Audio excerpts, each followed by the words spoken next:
찬미 예수님. 오늘은 연중 제26주일입니다. 오늘의 독서와 복음은 하느님의 영을 받아 봉사하고 죄를 철저하게 끊는 생활을 하라는 가르침을 우리에게 주고 있습니다. 첫째, 오늘 제1독서인 민수기에는 하느님께서 모세를 도와 일할 원로들에게 하느님의 영을 내려주신 사건이 나옵니다. 그 무렵 주님께서 구름 속에서 내려오시어 모세와 말씀하시고 그에게 있는 영을 조금 덜어내시어 70명의 원로들에게 내려주셨다. 그 영이 그들에게 내려 머무르자 그들은 예언하였다. 그러나 다시는 예언하지 않았다. 하느님께서는 모세를 도와 백성을 돌볼 70명의 원로들에게 모세에게 주신 하느님의 영을 주셨습니다. 여기서 모세에게 있는 영을 조금 덜어서 70명의 원로들에게 내려주었다는 것은 같은 영을 주셨다 하는 뜻입니다. 원로들은 하느님의 영을 받은 표시로 신령한 언어를 한 것 같습니다. 여기서 예언을 하였다 하는 말이 그 내용입니다. 신령한 언어란 성령 세미나에서 성령 세례를 위한 안수기도를 받을 때 많은 사람이 체험한 언어입니다. 이 신령한 언어는 하느님께서 주신 언어이기에 예언이라고 표현한 것입니다. 원래 하느님의 말씀을 받아 전하는 것이 예언인데 여기서는 신령한 언어를 한 것으로 이해하시면 되겠습니다. 그때에 두 사람이 진영에 남아 있었는데 한 사람의 이름은 엘닷이고 다른 사람의 이름은 메닷이었다. 그런데 명단에 들어 있으면서 천막으로 나가지 않은 이 사람들에게도 영이 내려 머무르자 그들이 진영에서 예언하였다. 여기서도 또 예언이라는 얘기 나오는데 말씀을 받아서 전하려면 대상이 있어야 되죠. 근데 대상이 없는데도 예언하였다. 이 표현은 신령한 언어로 하나님을 찬미하는 기도를 가리킨다고 학자들은 이야기하고 있습니다. 하느님께서는 진영에 남아있던 두 사람도 모세를 도와 봉사해 하기에 당신의 영을 주셨습니다. 하느님의 영은 봉사할 힘을 주십니다. 우리도 하느님의 영인 성령께로부터 봉사할 힘을 받아야 잘 봉사할 수 있습니다. 봉사에 대한 부담을 느끼지 않고 기쁘고 즐겁게 봉사할 수 있습니다. 저도 신학교 들어가기 전부터 성령 쇄신 운동에 참여해서 이런 은사 체험을 통해 많은 도움을 받았습니다. 지금까지 그런 성령의 은사의 도움을 받아서 기쁘고 즐겁게 사제 생활을 하고 있습니다. 한 소년이 달려와서 엘닷과 메닷이 진영에서 예언하고 있습니다 하고 모세에게 알렸다. 그러자 젊을 때부터 모세의 시종으로 일해온 눈의 아들 여호수아가 말하였다. 저희 주인이신 모세님, 그들을 말리셔야 합니다. 여호수아는 하느님과 만나는 장소인 만남의 천막에 오지 않은 사람은 하느님의 영을 받을 자격이 없다고 생각했습니다. 그래서 모세에게 그들을 말리셔야 한다고 말하였습니다. 모세가 그에게 말하였다. 너는 나를 생각하여 시기하는 것이냐? 차라리 주님의 온 백성이 예언자였으면 좋겠다. 주님께서 그들에게 당신의 영을 내려주셨으면 좋겠다. 모세는 온 백성에게 하느님의 영을 내려주셨으면 좋겠다고 했습니다. 그러면 온 백성이 하느님의 백성답게 살 힘을 받을 수 있고 서로 봉사할 수 있기 때문입니다.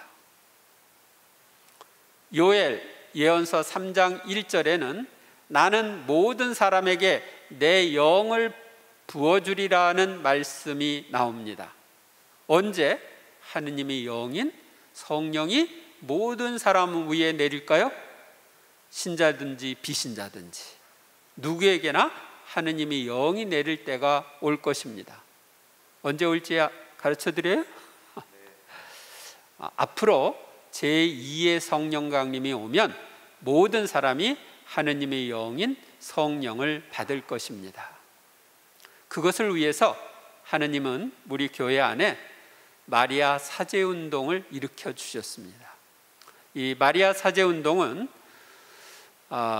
성모님과 함께 오순절 다락방에서 모여서 오순절 성령 강림을 위해서 기도하던 그 때처럼 오늘도 제2의 성령 강림, 새로운 성령 강림을 위해서 신자들과 사제들이 함께 모여서 기도하는 운동입니다. 그래서 우리의 이 기도로 인해서 언젠가는 반드시 온 인류에게 성령이 내리는 때가 올 겁니다. 그래서 온 인류가 하느님을 알고 섬기는 그때가 올 겁니다. 둘째, 요르단강에서 세례를 받을 때 하느님의 영인 성령을 충만히 받은 예수님은 성령 안에서 살아야 할 제자들에게 선을 행하고 악을 피하라는 말씀을 주십니다. 그때 요한이 예수님께 말하였다.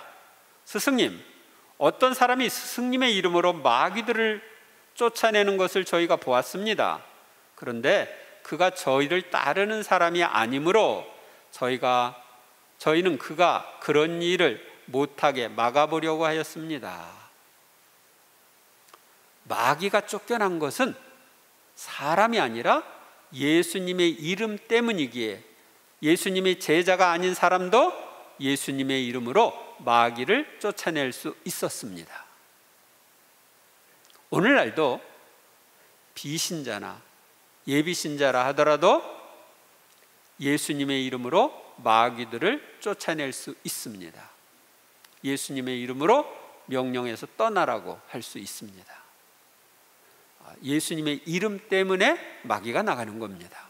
예수님의 그 권위 때문에 나가는 거예요. 그래서 여러분들도 꿈자리가 뒤숭숭하다든지 가위를 눌린다든지 이럴 때 또 어떤 데 가면은 으쓱하고 소름이 끼친다든지 이럴 때 예수님의 이름으로 명령한다. 사탄아 물러가라. 이렇게 명령하시고 주목경을 해보시기 바랍니다. 아셨나요? 네. 그러자 예수님께서 이르셨다. 막지 마라. 내 이름으로 기적을 일으키고 나서 바로 나를 나쁘게 말할 수 있는 사람은 없다. 우리를 반대하지 않는 이는 우리를 지지하는 사람이다. 우리도 개신교 신자들이나 다른 이들이 예수님의 이름으로 기적을 행하거나 선을 행할 때 막거나 이상하게 생각할 필요가 없습니다. 그들도 주님께서 당신의 도구로 쓰실 수 있기 때문입니다. 내가 진실로 너희에게 말한다. 너희가 그리스도의 사람이기 때문에 너희에게 마실 물 한 잔이라도 주는 이는 자기가 받을 상을 결코 잃지 않을 것이다. 예수 그리스도를 주님으로 믿고 따르는 사람에게 해주는 선행은 물 한 잔처럼 아주 작은 것이라도 주님께서 상을 주신다는 것입니다. 그들이 주님께 속한 사람이기 때문입니다. 그래서 바오로 사도는 갈라티아서 6장 10절에서 그러므로 기회가 있는 동안 모든 사람에게 특히 믿음의 가족들에게 좋은 일을 합시다 라고 말합니다. 우리가 모든 이들에게 선을 행해야 되지만 특히 믿음의 가족들, 서로 신자들에게 선을 행해야 합니다. 나를 믿는 이 작은 이들 가운데 하나라도 죄짓게 하는 자는 연자매를 목에 걸고 바다에 던져지는 편이 오히려 낫다.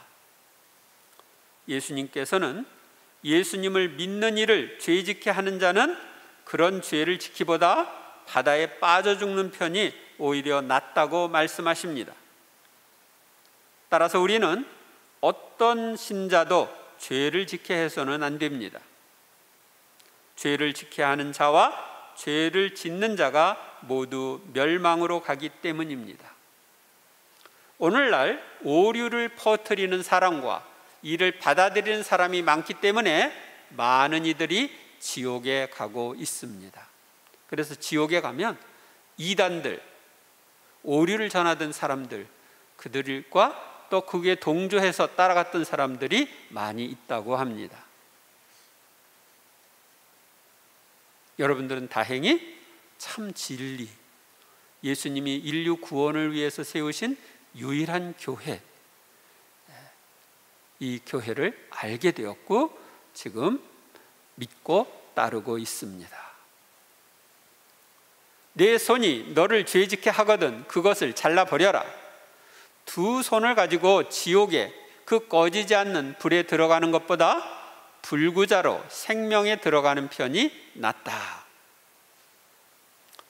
예수님께서는 두 손을 가지고 살면서 죄를 지어 지옥에 가는 것보다 두 손 없는 불구자로 살다가 영원한 생명에 들어가는 편이 낫다고 말씀하십니다. 내 발이 너를 죄짓게 하거든 그것을 잘라버려라. 두 발을 가지고 지옥에 던져지는 것보다 절름발이로 생명에 들어가는 편이 낫다. 또 내 눈이 너를 죄짓게 하거든 그것을 빼 던져버려라. 두 눈을 가지고 지옥에 던져지는 것보다 외눈박이로 하느님 나라에 들어가는 편이 낫다. 만약 오늘 있는 이 성경 말씀대로 손이 죄를 지게 하면 손을 잘라버리고, 발이 죄를 지게 하면 발을 잘라버리고, 눈이 죄 지게 하면 눈을 빼어버렸더라면 여기에 온전한 사람이 있었을까요? 여기에 다 불구자들만 있고 온전한 사람이 하나도 없을 거예요. 그런데 이렇게 잘라버려라 하는 그 말씀의 근본 뜻은 지옥에 가지 않으려면 죄를 철저하게 피해라, 죄의 근원을 없애라 하는 뜻입니다. 요세파 수녀님이 지옥에 다녀온 후 쓴 일기에 보면 대부분은 자신의 음란, 도둑질, 부정한 거래에 대해 비난하는 것으로 보였고, 대부분의 저주받은 이들이 이런 죄들 때문에 지옥에 와 있다고 쓰여 있습니다.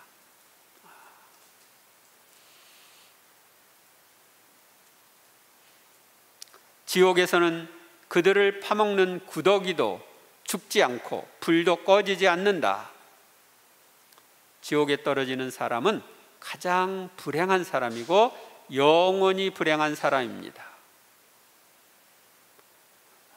한 사람이 지옥에 가는 불행은 온 세상 사람들의 불행을 합한 것보다 더 큽니다. 왜냐하면 한 사람이 지옥에서 당하는 불행은 영원하지만 온 세상 사람들의 불행은 모두 합해도 유한하기 때문입니다. 우리가 이 지상에서 당하는 불행은 유한해요, 영원해요? 유한하죠? 내 생애 동안에 당하는 거니까. 그런데 온 세상 사람들의 불행을 다 합해도 그 불행은 유한해요. 그런데 한 사람이 지옥에 가서 당하는 불행은 영원해요. 그래서 우리는 이 세상에서 어떤 불행을 당하더라도 지옥에 가면 안 된다. 어떤 불행을 당하더라도 천국에 가야 된다. 이 생각을 가지고 살아야 합니다. 그래서 우리의 순교자들은 어떤 불행을 당해도 천국에 가야 된다고 생각했기 때문에 목숨까지 바쳤던 것입니다. 주님을 안 믿겠다고, 천주교를 버리겠다고만 하면 살 수 있었는데 목숨까지 바친 것입니다. 셋째, 오순절에 하느님의 영인 성령을 충만히 받은 야고보 사도는 부당하게 재물을 모으며 죄를 지은 부자들에게 재난이 닥칠 것을 경고합니다. 자, 이제 부자들이여, 그대들에게 닥쳐오는 재난을 생각하며 소리 높여 우십시오. 예루살렘 교회를 맡은 야고보 사도는 예루살렘의 부자들에게 재난이 닥칠 것을 예고하며 회개를 촉구합니다. 그대들의 재물은 썩었고 그대들의 옷은 좀먹었습니다. 그대들의 금과 은은 녹슬었으며 그 녹이 그대들을 고발하는 증거가 되고 불처럼 그대들의 살을 삼켜버릴 것입니다. 그대들은 이 마지막 때에도 재물을 쌓기만 하였습니다. 야고보 사도는 부자들이 나누거나 사용하지 않고 쌓아둔 재물, 옷, 금은이 불처럼 부자들의 살을 삼켜버릴 것이라고 경고합니다. 현세에서나 내세에서 그것 때문에 불행을 당할 거라는 것이죠. 보십시오. 그대들의 밭에서 곡식을 벤 일꾼들에게 주지 않고 가로챈 품삯이 소리를 지르고 있습니다. 곡식을 거두어 들인 일꾼들의 아우성이 만군의 주님의 귀에 들어갔습니다.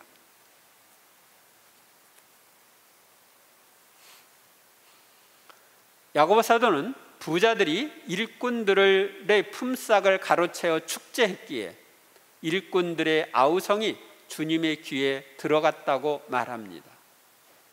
즉, 부자들이 일꾼들에게 정당한 품값을 주지 않고 착취하는 잘못을 지적한 것입니다. 그대들은 이 세상에서 사치와 쾌락을 누렸고 사륙의 날에도 마음을 기름지게 하였습니다. 부당하게 축제하여 사치와 쾌락을 누린 부자들에게 사륙의 날, 예루살렘 멸망의 날이 올 것을 말합니다. 여기서 마음을 기름지게 했다는 뜻은 마음을 욕심으로 가득 채웠다는 뜻입니다. 그래서 공동번역에서는 마음을 욕심으로 가득 채웠습니다, 이렇게 되어 있습니다. 그대들은 의인을 단죄하고 죽였습니다. 그러나 그는 그대들에게 저항하지 않았습니다. 예루살렘 사람들이 지은 가장 큰 죄는 의인인 예수님을 단죄하고 죽인 죄입니다. 마태오복음 27장 24절 25절에 보면 빌라도가 나는 이 사람의 피에 대한 책임이 없어, 이것은 여러분의 일이요 하자 온 백성이 그 사람의 피에 대한 책임은 우리와 우리 자손들이 질 것이요 했습니다. 그래서 결국 이스라엘은 독립전쟁을 일으켰다가 기원 후 70년 로마 제국에 의해 예루살렘이 멸망합니다. 예루살렘이 다 파괴되고 또 132년에 독립전쟁을 일으켰다가 135년에 완전히 망해서 유대인들은 예루살렘이나 이 팔레스티나 지역에서 모두 떠나게 해가지고 나라 없는 민족으로 살다가 1948년에야 겨우 나라를 회복하게 된 것입니다.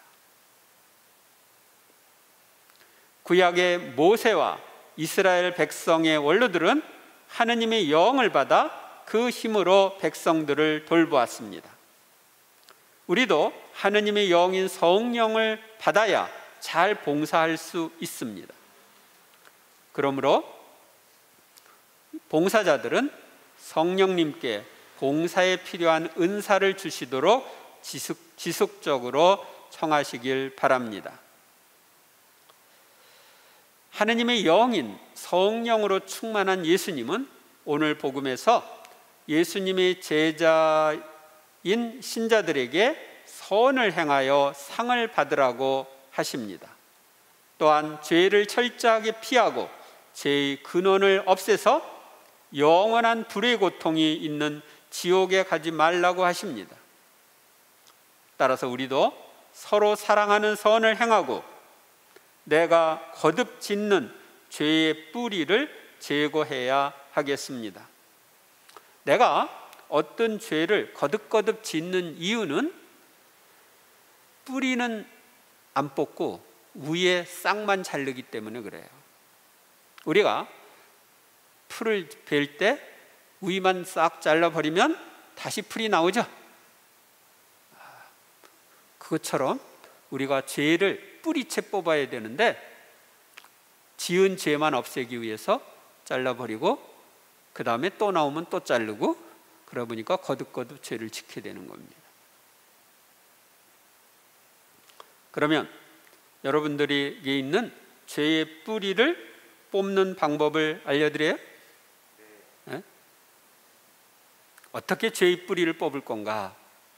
보통 거듭거듭 죄를 짓는 이유는 그 죄를 좋아하기 때문이에요.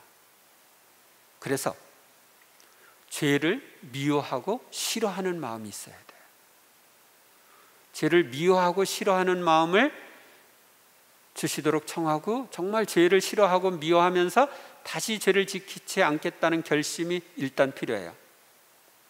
그 다음에 필요한 게 뭐냐면 되게 거듭거듭 죄를 짓는 이유는 상처가 있기 때문에 그래요. 그래서 그 마음의 상처, 감정의 상처를 치유하는 기도를 해야 돼요. 그 다음에 그 거듭거듭 어떤 죄를 짓게 되면 그 죄와 관련되는 악령들이 영향을 미치게 돼요. 그럴 때는 그 뒤에 있는 악령들, 예를 들면 내가 거듭거듭 미워한다든지 분노한다든지 하는 죄를 짓는다면 미움의 악령, 분노의 악령, 이런 악령들을 예수님의 이름으로 추방하는 구마를 해야 돼요. 그리고 나서 이제 주님이 주시는 영, 성령으로 주님이 주시는 영의 열매로 그 부분을 채워야 돼요. 예를 들면 미움이 떠나간 곳에는 주님의 사랑으로, 분노가 떠나간 곳에는 인내로 채워주시기를 청해야 돼요. 그래서 주님의 것으로 그것이 채워지면 다시 그 죄에 떨어지지 않고 그 죄가 있을 때 안 짓겠다고 결심하고 나아가면 그 죄를 안 지을 수 있게 되는 것입니다. 야고보 사도는 부당하게 재물을 모아 사치와 쾌락에 빠진 부자들이 재난을 당할 것을 경고합니다. 우리도 부당하게 재산을 모았거나 사치와 쾌락에 빠져 있다면 회개해야 합니다. 그래야 재난과 지옥의 불행에 빠지지 않습니다. 이번 한 주간도 성령의 능력을 받아 봉사하며 선을 행하고 악을 철저하게 피하는 생활을 하시기 바랍니다. 그리고 잘못한 것이 있으면 회개하는 여러분이 되시기를 바랍니다. 감사합니다.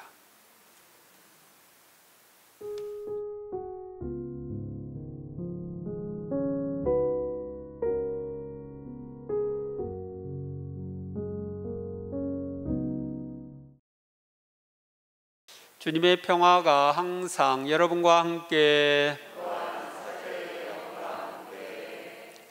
네, 아까 제가 그 죄의 뿌리를 뽑는 방법에 대해서 이야기했죠. 네. 근데 그걸 자세하게 설명하고 함께 치우기도 하려면 시간이 많이 필요합니다. 얼마나 필요할까요? 제가 전인적 치유 피정이라고 해서 하는 강의가 있는데 5박 6일 월요일부터 토요일까지 합니다. 아마 코로나가 잠잠해지면 11월 마지막 주간 월요일부터 토요일까지 아론이 집에서 할 텐데 될는지 안 될는지 코로나가 문제입니다. 그러나 그 없이도 여러분들이 유튜브를 통해서 할 수 있습니다. 그러니까 유튜브에 제14차 전인적 치유 피정 치고 들어가시면 제가 강의한 게 한 30개 한 30여 시간 올라와 있으니까 그것을 보시면서 거기에 있는 대로 치유 기도를 쭉 해보시기 바랍니다. 그러면 좀 도움을 받을 수 있을 것입니다. 그래서 결국은 내가 완전히 치유되어야 됩니다. 전인적으로 영혼과 정신과 육신이 치유되어서 하느님을 닮은 자녀로서 이 세상을 살아가야 합니다. 하느님은 우리가 당신 자녀답게 밝고 행복하게 살기를 바라세요. 그게 방해하는 것들이 우리 안에 있는 죄, 상처, 마귀들의 영향 이런 것들입니다. 그런 데서부터 우리가 벗어나면 행복하게 생활할 수가 있습니다. 아셨나요? 네. 그래서 근데 그런 치유는 세상 사람들로부터 받을 수 있는 게 아니에요. 주님이 주시는 거예요. 그래서 주님으로부터 치유받으시길 바라면서 오늘 평화 인사는 치유받으십시오. 평화 인사 나누십시오. 치유받으십시오. 치유받으십시오. 치유받으십시오.